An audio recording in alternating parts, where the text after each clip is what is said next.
problema ba? Pinuntahan ko na nga si Totoy.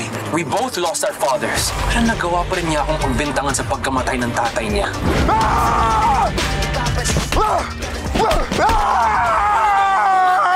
We're gonna find whoever did this. Kung sino man ang may gawa nito. Alam ko kung sino. Hanapin mo si Dwayne. Si Dwayne Perez. May lalaki akong nakita sa simbahan. Kasing kang hawak niya. Detonator. Hindi aksidente nangyari sa simbahan. May nag-utos nun. Ano kailangan niya? Nakita ko kung sino nagpasabog sa simbahan. Hindi ko siya kilala, pero nakita ko yung mukha niya. May balat siya sa mukha. May ebidensya ka ba? Wala tayong magagawa kung wala ebidensya. Humingi tayo ng tulong sa mga pulis doon sa kasunod na bayan. Toy, tandaan mo.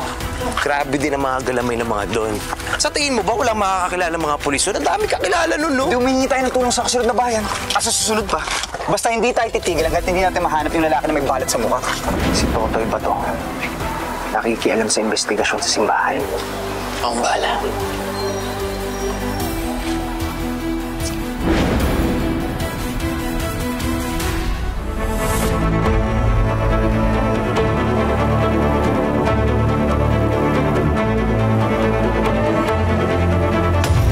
Pagbabayarin ko silang lahat.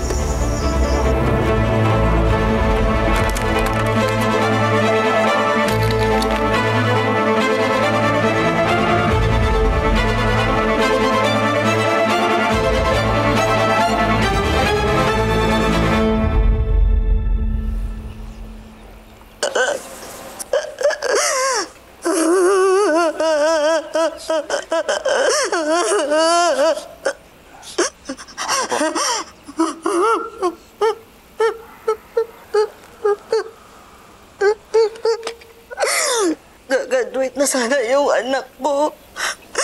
Dumaan lang siya dito para magdasal para sa exam niya. Nakikiramay po ako, Nay. Magpupulis sana siya kasi yun daw ang gusto niya, makatulong sa tao. Katulad mo, Tutoy. Nay, hahanapin ko yung gumawa nito. Aalamin ko. Huwag kayong mag-alala. Ngayon mo palang gagawin? Huli na yung lahat. Nasaan ka nung kailangan ka namin? Ay, ngayon ko po nalaman. Hindi ko alam na may bomba pero nakita ko yung lalaki na gumawa nito. Hahanapin ko siya at pagbabayarin ko siya, Nay. Nakita mo. Pero bakit hindi mo siya pinigilan? Bakit hinayaan mo mamatay yung anak ko?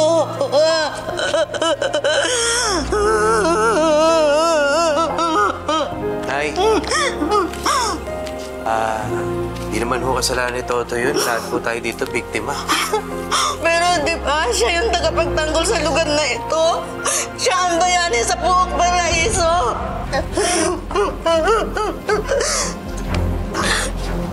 Bakit siya galit sa akin? Hindi ko naman kasalanan ito, ah.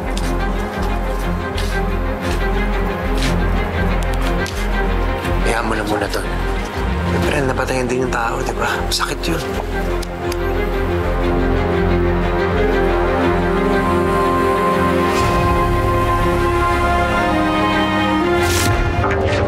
Isa puso ang pagkamandir ng bahay. Isa puso handa.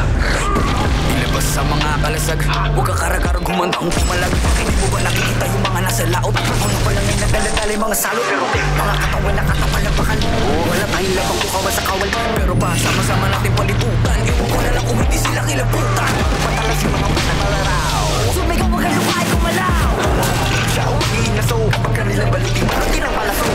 Wala mo pumatay, masaluntan. Magdaligan lang ng mga gimbal.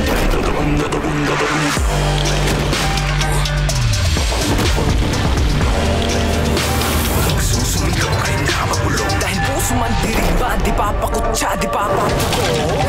Puso man dirig na, di papadikta. At sila yung napuputan, sila yung nagalo ko pala sa tinalupan. Kami yung panalo pero bakit parang kulang? Para ba sila yung nagitayat ng muhunan? Teka sandali, yung gabi ko yung nabura. Ako nang mapapala, ako yung nakatira. Para sulit para di tambing, mga baga to sa para sa layong tambing. Sino ba nagpapakita?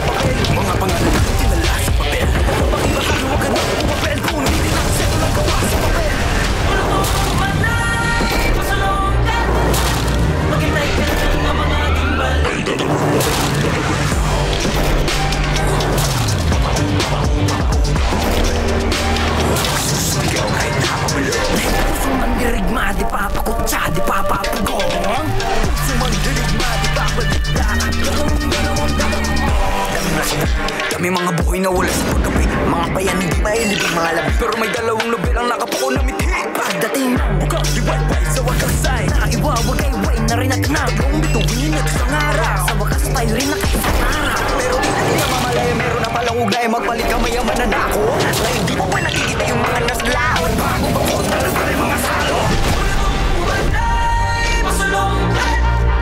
Maghintay ka lang na mga patagong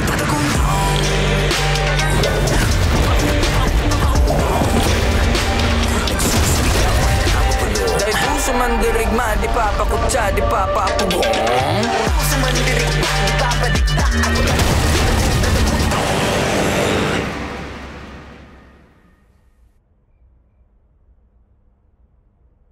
Oo, sige na. Sige na.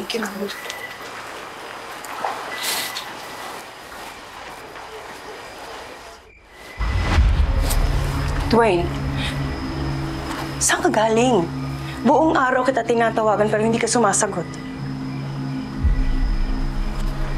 Been busy, Ma. With the business. The family business. Family business na ba ang tawag mo sa pagpatay? Diyos ko.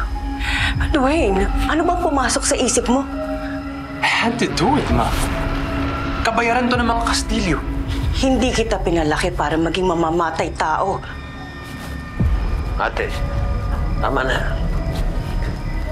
Si Dwayne na ang bagong leader ng pamilya. Ginagawa lang niya yun para itaas ang pamilya niya. At pangalan Don Pedro. Mabuti yung ginawa, Dwayne. Good job. You would have wanted this. Hindi yan ang gusto ng daddy mo. Hindi niya gusto ng giyera. Hindi niya gusto na maligaw ka ng landas. And this will start a war. Gerang-gera.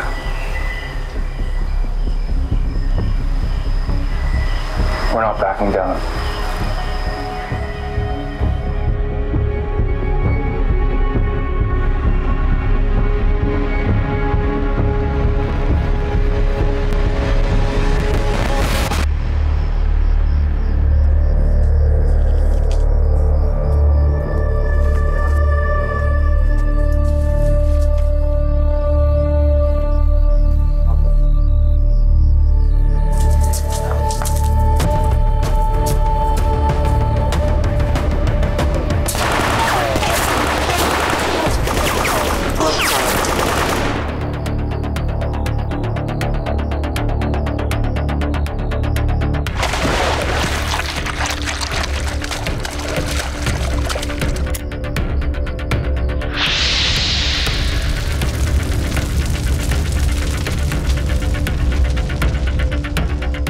Siguraduhin niyong magiging maayos ang delivery. Hindi, mayayari sa kay Don Pedro.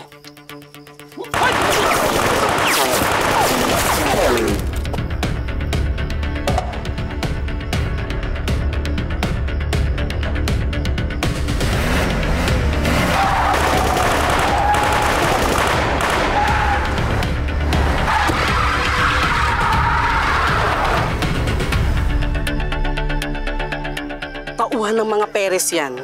Sigurado ako, mga Kastilyo ang mga nagpapatay sa mga yan. Ano ba naman yan? Puro na lang patayan dito sa Paraiso. Wala na bang makakapigil sa kanila? Puro brutal. Ko nakakatakot na dito sa Buok Paraiso. Gusto ko nang umalis.